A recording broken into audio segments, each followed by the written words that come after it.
एक गरीब किसान की दुख भरी कहानी। एक गांव में एक बड़ा ही धनी व्यक्ति रहता था, जैसे कि ज़्यादातर पैसे वालों को होता है। इस धनवान सेठ को भी अपने पैसों का बड़ा ही घमंड था। वह जिस गांव में रहता था, वहां पर ज़्यादातर लोग किसान थे। इन सभी किसानों के पास जितनी ज़मीन थी, उससे कई गुना ज़्यादा ज़मीन इस सेठ के पास थी। कई गरीब किसान तो इसके लिए इसके खेतों में काम करते थे। इसी गांव में अशोक नाम का एक बड़ा ही मेहनती और सच्चा किसान रहा करता था। अशोक का परिवार थोड़ा बड़ा था। उसके परिवार में उसके बूढ़े माँ बाप, पत्नी और 4 बच्चे थे, जो अभी काफ़ी छोटे थे। अशोक के पास ज़्यादा ज़मीन नहीं थी, लेकिन जितनी भी ज़मीन थी उसमें वह बड़ी मेहनत करता और अपने परिवार का पेट पालने के लायक अनाज उगा लेता था। बाकी के किसान भी यह देखकर हैरान रह जाते कि कोई कैसे इतनी सी ज़मीन में इतना ज़्यादा फसल उगा सकता है। एक वर्ष उस गांव में काफ़ी ज़्यादा बारिश हुई, जिसके चलते कई किसानों की फसलें बर्बाद हो गई, जिनमें से एक अशोक भी था।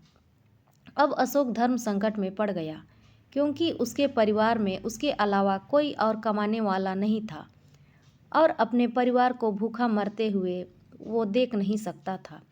वह जानता था कि इस गांव में अगर कोई उसकी मदद कर सकता है तो वही घमंडी सेठ है, जिसने गांव के कई अन्य गरीबों को यह कर्जा दिया है या तो अपने यहाँ काम पर रखा है। हाथ पर हाथ धरे बैठे रहने के बजाय उसने इस सेठ के पास जाने का फैसला किया और एक दिन उसके पास जा पहुंचा। सेठ के पास पहुंचकर अशोक ने बोला, सेठ जी, आपकी बहुत मेहरबानी होगी अगर आप मुझे थोड़ा सा कर्जा दे दें, जिससे मैं अपने खेतों में फिर से कोई फसल उगा सकूं, या फिर मुझे अपने यहाँ नौकरी दे दे ताकि मेरे परिवार को 2 वक्त का खाना मिल सके। घमंडी सेठ को उसकी इन बातों से कोई मतलब नहीं था, लेकिन गांव के सारे लोगों की तरह वह भी जानता था कि अशोक कितना मेहनती है और वह जिस भी खेत में काम करेगा, वहाँ वह दोगुनी फसल उगा सकता है। सेठ ने सोचा, अगर मैं इसे पैसे उधार देता हूँ तो शायद यह स्थिति नहीं है कि मुझे पैसे वापस लौटा सके, लेकिन अगर मैं इसे अपने खेतों में काम करवाता हूँ तो मुझे ज़रूर दोगुना फायदा होगा। सेठ अशोक से बोला, देख भाई, पैसा तो मैं तुझे दूंगा नहीं, और मेरे पास अभी खेतों में काम करने के लिए कई किसान पहले से मौजूद हैं, लेकिन तुझ पर तरस खाकर मैं तुझे अपने खेतों में नौकरी देता हूँ, पर मैं तुझे इसके लिए ज़्यादा पैसे नहीं दूंगा। बाकी किसानों को मैं 400 देता हूँ, मैं तुझे 300 ही दे पाऊँगा। मरता क्या ना करता। अशोक ने सेठ की शर्त मान ली और उसी दिन सेठ के खेतों में काम करना शुरू किया। 3 महीनों तक नियमित वो सेठ के खेतों पर जाकर कड़ी मेहनत करता और देखते ही देखते 4 महीने का काम उसने अपनी मेहनत से 3 महीनों में ही ख़त्म कर दिया। सेठ उसके काम से काफ़ी खुश था, लेकिन वह कभी उसको यह जताता नहीं था। जब सेठ ने देखा कि उसके खेतों का काम ख़त्म हो चुका है, अगर वह अशोक को काम से निकाल देता है तो उसके 3 महीनों के पैसे बच जाएंगे। तब सेठ ने अशोक को काम से निकालने का फैसला किया। एक बार सेठ को ये विचार भी आया कि इतना मेहनती आदमी शायद उसे दोबारा ना मिले। फिर उसने सोचा, जब अगले साल काम आएगा तब उसे नौकरी पर रख लेगा। आखिर इस गांव के अलावा है ही कौन जिसके आगे ये लोग हाथ फैलाएंगे। एक दिन सेठ ने अशोक को अपने पास बुलाकर उसको उस दिन का पैसा दिया और साथ में यह कह भी दिया कि कल से तुमको काम पर आने की ज़रूरत नहीं है। अब मेरे पास तुम्हारे लिए कोई काम नहीं बचा है। जब मेरे पास काम होगा तो मैं तुम्हें बुला लूँगा। यह सुनकर अशोक दुखी हो गया। पिछले 3 महीनों से कम ही सही उसके बच्चों और परिवार के पेट में अन्न का दाना जा तो रहा था। अब क्या करेगा? यही सोचकर उसकी आंखों से आंसू निकल आए। अशोक ने सेठ के पैर पकड़ लिए और गिड़गिड़ाने लगा, सेठ जी, मुझे इस काम की बहुत ज़रूरत है, मुझे मत निकालिए। अपने मतलब से मतलब रखने वाला सेठ टस से मस ना हुआ और उसे खरी खोटी सुनाकर अशोक को वहाँ से जाने के लिए कह दिया और मन ही मन 3 महीनों की तनख्वाह बचने से खुश होने लगा। अगले दिन जब सेठ सवेरे उठा और अपने आंगन में आया तो उसने देखा कि अशोक उसके आंगन में बैठा है। सेठ ने उसको पास बुलाकर पूछा, क्या हुआ, तुम क्यों यहाँ बैठे हो? अशोक बोला, सेठ जी, मुझे वापस काम पर रख लीजिए। आप जानते ही हैं मेरी आर्थिक परिस्थिति कैसी है, थोड़ी दया कीजिए। लेकिन सेठ ने उसकी एक न सुनी और फिर एक बार उसे बुरा भला कहकर वहाँ से जाने के लिए कहा।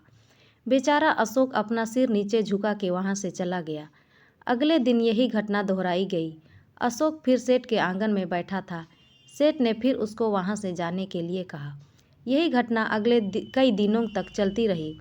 अब तो अशोक के अकाल ने पर भी वहाँ से नहीं जाता और वहीं पर बैठा रहता था। एक बार सेठ ने उससे पूछ लिया, तुम कैसे आदमी हो, तुम्हारा इतना अपमान करता हूँ लेकिन तुम्हें कोई फर्क ही नहीं पड़ता। तब अशोक ने सेठ से कहा, बुरा तो लगता है सेठ जी, लेकिन जब घर जाता हूँ और भूख से बिलखते अपने माँ और बच्चों को देखता हूँ तब यह अपमान मुझे कुछ भी नहीं लगता।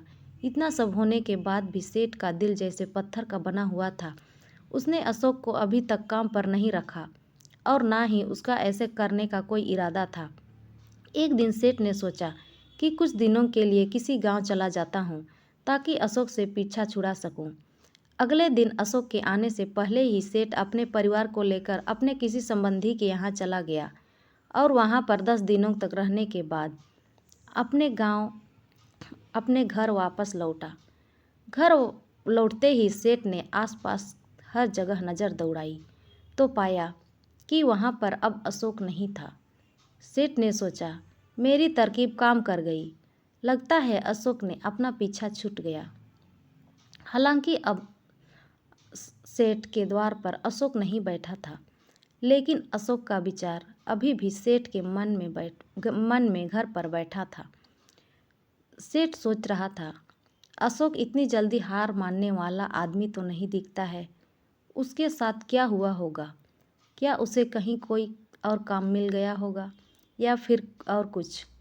इन विचारों ने सेठ को बेचैन कर दिया और आखिरकार सेठ को अशोक की खबर लेने के लिए गांव में जाना पड़ा। सेठ को अशोक का पता नहीं मालूम था, इसीलिए आस पड़ोस के अन्य किसानों ने पूछ कर पता चला कि अशोक घायल हो चुका है और अपने घर पर आराम कर रहा है। सेठ ने जब उसके घायल होने का कारण लोगों से पूछा तो सेठ को पता चला कि जब सेठ अपना घर छोड़कर किसी गांव में गया था तब बंद घर देखकर कुछ चोर उसके यहाँ चोरी करने आए थे, जिनको रोकने की कोशिश करते हुए हाथापाई में अशोक चोटिल हो गया था। यह सब जानने के बाद सेठ का पत्थर दिल भी अब मोम की तरह पिघल गया। सेठ को अपने किए पर पछतावा होने लगा। सेठ ने अपने आप को याद दिलाया कि कैसे उसके एक शरीफ और सच्चे आदमी को ज़्यादा काम करवा कर भी उसको पैसा पूरा नहीं दिया और जिसको गले से लगाना चाहिए था उसे ठोकर मार कर भगाता रहा। सेठ अशोक का घर का पता पूछकर उसके घर पहुंचा तो देखा कि अशोक की घर की हालत बहुत ख़राब है। उसका परिवार भूख से बेहाल है और वह खुद अपने एक हाथ पैर पर चोट के साथ एक खाट पर पड़ा हुआ है। यह दृश्य देखकर सेठ की आंखों में आंसू बह निकले। सेठ ने अशोक के पास जाकर उससे सच्चे दिल से माफ़ी मांगी, उसको उसकी मेहनत के पैसे दिए, उसका इलाज करवाया और उसको हमेशा के लिए अपने यहाँ काम पर रख लिया। तो दोस्तों, ये कहानी आपको कैसी लगी कमेंट में ज़रूर बताएं और अच्छी लगी हो तो लाइक और सब्सक्राइब ज़रूर करें। धन्यवाद।